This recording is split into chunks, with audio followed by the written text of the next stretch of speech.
Have you ever felt like you're running on a treadmill? Not a metaphorical one, but a financial one. You run faster every year, you pick up a side hustle, you upskill, you optimize your schedule. You work 50, maybe 60 hours a week. You're objectively more productive than your parents ever were. You have more technology, more education, and more tools at your disposal. And yet, when you look at your bank account at the end of the month, you are standing in the exact same spot. For millions of people, the American dream has mutated into a survival contest. We are told that this is just how the market works. We are told that if you want more, you just have to produce more, that your pay is a direct reflection of the value you create. But what if I told you that is a lie? You are not imagining the struggle. The math has changed. The money is there. In fact, there's more money than ever before. But the pipeline that used to carry that money from the company profits to the worker's pocket has been deliberately dismantled. To understand how we got here, we have to look away from the chaos of today. We have to go back to a specific moment in time. We have to go back to a handshake that changed the world. The year is 1950. The place is Detroit, Michigan. The world is still sweeping up the ashes of World War II, but the United States is standing tall as the undisputed factory of the globe. In a smoke-filled room, two powerful forces are staring each other down. On one side, General Motors, the biggest, most powerful corporation on the planet. On the other, the United Auto Workers Union, led by a man named Walter Reuther. Reuther isn't asking for pennies. He is demanding something radical. He wants pensions. He wants health insurance. He wants a guarantee that as GM makes more money, the workers will automatically get a raise. GM resists. They fear bankruptcy. They fear losing control. But they also fear a strike that would shut down their incredibly profitable assembly lines. So they make a deal. It becomes known as the Treaty of Detroit. This wasn't just a labor contract. It was a peace treaty that set the template for the entire Western economy. The deal was simple. The union promised labor peace. No strikes, high productivity, and total dedication to efficiency. In return, the company promised prosperity, and it worked. It worked better than anyone imagined. For the next 30 years, this treaty didn't just stay in Detroit. It spread. It became the unspoken social contract of the entire economy. Non-union companies had to match these wages just to compete for workers. This created something the world had never seen before, a middle class that was actually rich. A factory worker in 1960 could own a home, a car, support a family of 4, and retire with a pension, all on a single income.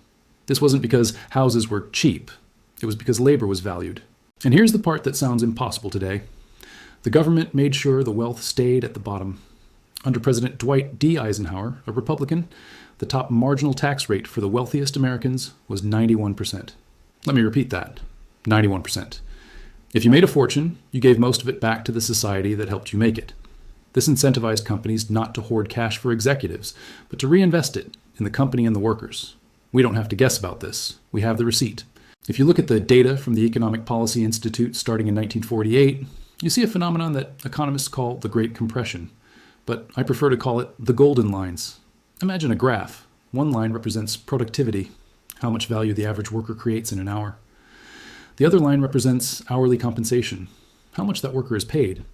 From 1948 to 1950 to 1960 and through the 1970s, these two lines are effectively one line. They move in perfect lockstep. When the American worker became 10% more efficient, they got a 10% raise. When the company invented a new machine that doubled output, the worker's standard of living doubled too. This was the engine of the 20th century. It wasn't charity. It was a functional economic system where the gains were shared. It was a time when the CEO earned about 20 times what the average worker earned, a healthy reward for leadership, but still on the same planet. It seemed like this system would last forever. It seemed like the natural order of things. But in the background, the gears were grinding. A new philosophy was being written. The Treaty of Detroit was about to be torn up, and the lines on the graph were about to split apart. The breaking of the Treaty of Detroit didn't happen by accident. It wasn't a natural disaster. It was an intellectual revolution. Welcome to Capital and Consequence. In this series, we don't just look at the numbers, we look at the decisions that shape your life. If you want to understand the hidden mechanisms of our economic system, make sure you are subscribed to the channel. We are building a library of the history they didn't teach you in school. Now, let's go to September 13th, 1970. On this day, the New York Times Magazine published an essay that would become the Bible of the modern corporate world.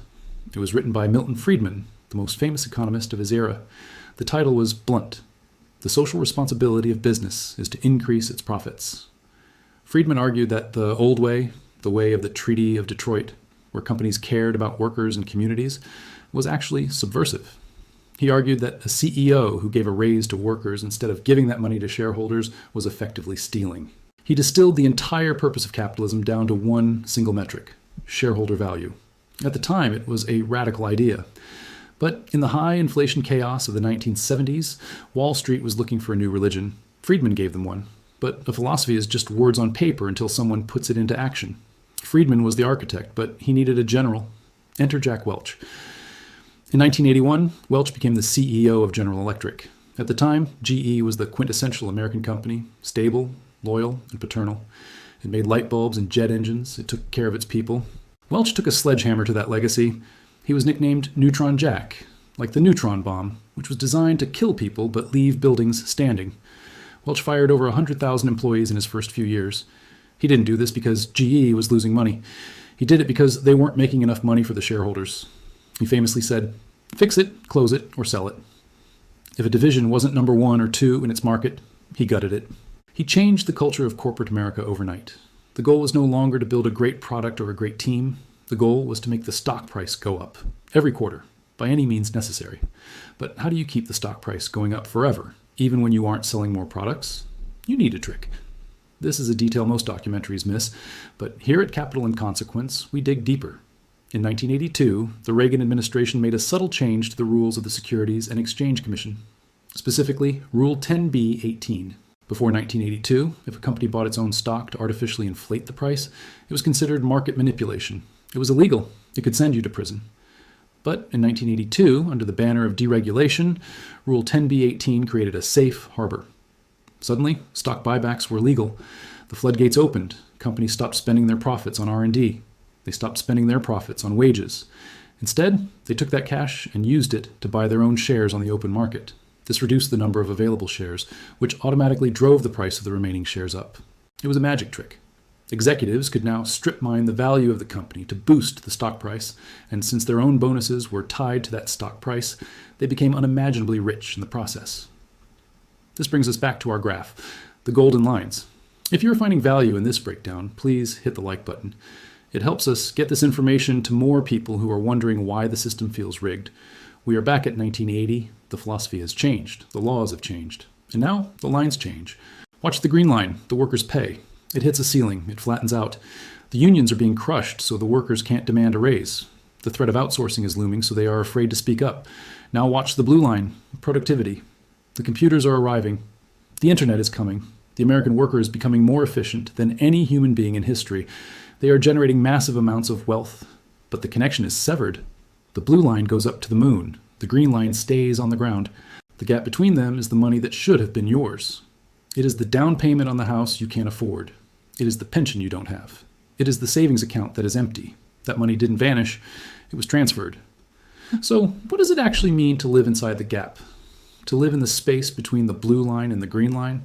It means that the basic pillars of a stable life have become luxuries. Since 1980, the cost of college tuition has increased by 169%. The cost of healthcare has increased by over 200%. Housing prices have detached completely from reality. In 1960, the average home cost about 3 times the average yearly salary. Today, in many major cities, it costs 10 times. The math simply doesn't work anymore. And because wages stayed flat while the cost of living exploded, the system had to invent a new way to keep people spending money. They gave us a substitute for wages. They gave us debt. This is the dirty secret of the Great Divergence. The economy didn't collapse because credit cards filled the hole in our paychecks. Household debt has skyrocketed since the split began. We are borrowing money from the banks to buy the same standard of living that our grandparents could afford with a high school diploma. This brings us to the present day, the gig economy. We are told that this is freedom. Be your own boss, drive an Uber, deliver food, freelance. But if you look closely, this is just the final stage of Jack Welch's dream. It is the ultimate efficiency. A company can now extract labor from you without offering a single benefit. No health insurance, no overtime, no security. You're simply a cost to be minimized. The wealth inequality we see today, where 3 billionaires own more wealth than the bottom 50% of the American population combined, is not an accident. It is the mathematical inevitability of the system we built in 1980. The productivity is ours. The profit is theirs. The Great Divergence is the defining story of our lifetimes. It explains the anger in our politics. It explains the anxiety in our homes. It explains why every generation now feels like they are doing worse than the one before. But I want to leave you with one thought. This was not a law of physics. It wasn't gravity. It was a choice. It was a choice made by economists, by CEOs, and by politicians. They wrote the rules. And if rules can be written, they can be rewritten. We can demand a new treaty. We can demand that stock buybacks are banned again. We can demand that the minimum wage is tied to productivity. We can demand that the lines on the graph meet again. But the first step is to see the system for what it is. This is capital and consequence.